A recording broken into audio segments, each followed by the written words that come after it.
বন্ধুরা নমস্কার, আমি ডক্টর জয়ন্ত বাইন, প্লাস্টিক এবং কসমেটিক সার্জন। আজকে আমাদের এই ভাই এসেছেন হেয়ার ট্রান্সপ্লান্ট কনসালটেশন করার জন্য। ওনার মাথার চুল পড়ে যাওয়ার সমস্যা রয়েছে। আপনার বয়স কত? 20। তো 25 বছর মাত্র বয়স, কিন্তু যথেষ্ট চুল পড়ে গেছে এবং মাস্ক পরলে পরে ওনাকে আরও বেশি বয়স্ক বলে মনে হচ্ছে যেন 30+ বয়স। তো হেয়ার ট্রান্সপ্লান্টের দুটো টেকনিক থাকে। হেয়ার ট্রান্সপ্লান্টের টেকনিক নিয়ে ভাই প্রশ্ন করেছেন, আমি একটুখানি উত্তর দেবো। হেয়ার ট্রান্সপ্লান্টের দুটো টেকনিক থাকে, দুটোই টেকনিক আছে। একটা FUT টেকনিক, একটা FUE টেকনিক। টি টেকনিক হচ্ছে আমরা একটা স্ট্রিপ, মানে চামড়া এবং স্কিন পুরোটা, মানে স্কিন এবং হেয়ার ফলিকেল একসঙ্গে তুলে না হয়, নিয়ে সেলাই করা হয়। এটা আমার ভিডিও রয়েছে FUT টেকনিক, আপনারা ভিডিওটা দেখবেন। যেমন ধরুন, আপনি এক জায়গা থেকে পুরো ব্লক তুলে নিলেন মাটি শুদ্ধ, সেখান থেকে বেছে বেছে আপনি আলুগুলোকে আলাদা করলেন ক্ষেত থেকে। যে একবারে আপনি ধরুন JCB মেশিন নিয়ে পুরো ক্ষেতের মাটি আলু শুদ্ধ তুলে এনে বাড়িতে উঠোনে রাখলেন, আলুগুলো একটা একটা করে বের করলেন, মাটিগুলো আলাদা করলেন। আর একটায় আপনি জমিতে কোদাল দিয়ে খুঁচিয়ে একটা একটা করে মাটি বের করে নিয়ে আসলেন, মানে আলু বের করে নিয়ে আসলেন।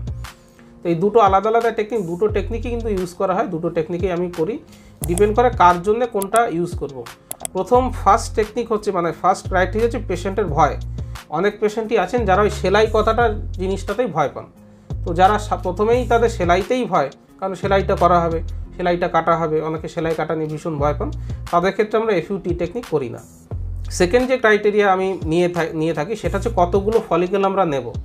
যাদের দেখা যাচ্ছে যে 3000 ফলিকেল আমার নিতে হবে, কিন্তু ডোনার এরিয়া খুব ছোট্ট বা খুব সরু, তাদের ক্ষেত্রে কিন্তু আমরা, বা ডোনার এরিয়ার চুলগুলো খুব খারাপ, ওপরের দিকে নিচের দিকে খুব বেশি পাতলা চুল, মাঝখানে কিছু চুল রয়েছে ভালো, তাদের ক্ষেত্রে মাঝখানের ভালো চুলগুলো নেওয়ার জন্য FUT টেকনিকে করা হয়।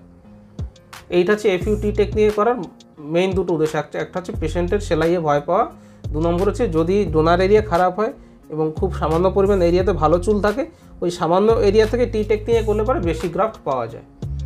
এই হচ্ছে দুটো মেইন তফাৎ। আর একটা হচ্ছে টেকনিকে একটা দাগ থেকে যায়, অনেকে সেই দাগটাকে অপছন্দ করেন, বিশেষ করে বিদেশি যারা পেশেন্ট, যারা চুল ট্রিম করে রাখেন পেছনের দিকে, ট্রিম করলে কিন্তু ওই লম্বা দাগটা যত ভালোভাবেই করা হোক না কেন দালা বোঝা যাবে। এটা হচ্ছে টেকনিকের সুবিধে এবং অসুবিধে। আর টেকনিকে হচ্ছে আমরা অনেকটা বড় এরিয়া থেকে নিতে পারি এবং এটাতে একটা একটা করে চুল তোলা হয়।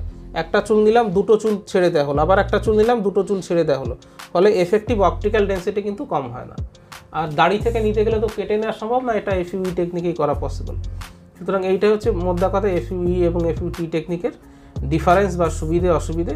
দুটো টেকনিকেই করা হয়। যদি একটা টেকনিক ভালো হতো, অন্য টেকনিক লোকে করতো না।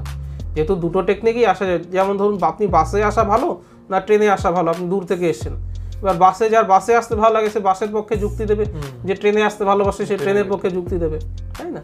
তো দুটো টেকনিকই ভালো। এমন না যে বাস ভালো তাহলে ট্রেন বন্ধ হয়ে যেত, আর এমন না যে ট্রেন ভালো তাহলে বাসে চলা বন্ধ হচ্ছে। দুটো টেকনিকে করা হয়। পেশেন্টের সঙ্গে আলোচনা করে তার কতগুলো গ্রাফট লাগবে, গ্রাফটের কোয়ালিটি কীরকম, সেটার আলোচনা সাপেক্ষে আমরা ঠিক করি যে কোন টেকনিকটা ইউজ করব। তো এটার মধ্যে ভালো খারাপের ব্যাপার নেই, পেশেন্টের সঙ্গে আলোচনা করে তার কতগুলো গ্রাফট লাগবে, সুবিধে অসুবিধে যুক্তিসম্মতভাবে আলোচনা করে সিদ্ধান্তটা নিতে হবে। হেয়ার ট্রান্সপ্লান্টের ভিডিও, হেয়ার ট্রান্সপ্লান্টের রেজাল্ট, সার্জিক্যাল টেকনিক, সার্জিক্যাল রুমের মধ্যে কী করে সমস্ত কিছু মেনটেন করতে হয়, এগুলো নিয়ে অনেক এডুকেশনাল ভিডিও আমার ইউটিউব চ্যানেলে দেওয়া রয়েছে, সেগুলো আপনারা দেখবেন, দেখলে অনেক ইনফরমেশান পেয়ে যাবেন। আর হেয়ার ট্রান্সপ্লান্ট যদি করতে চান তাহলে ডোনার এরিয়ার ফটো, যেখানে চুল রয়েছে, যেখানে খালি হয়ে গেছে, পাঠিয়ে দেবেন। আমি দেখে আপনার কতগুলো গ্রাফট লাগবে, কত খরচ হবে, কী করে যোগাযোগ করবেন, কী প্রক্রিয়া করতে হবে, সমস্ত ডিটেলস বলে দেবো। ভিডিওটা ভালো লাগলে লাইক করবেন, শেয়ার করবেন, চ্যানেলটাকে সাবস্ক্রাইব করবেন। ভিডিওটা দেখার জন্য ধন্যবাদ, নমস্কার।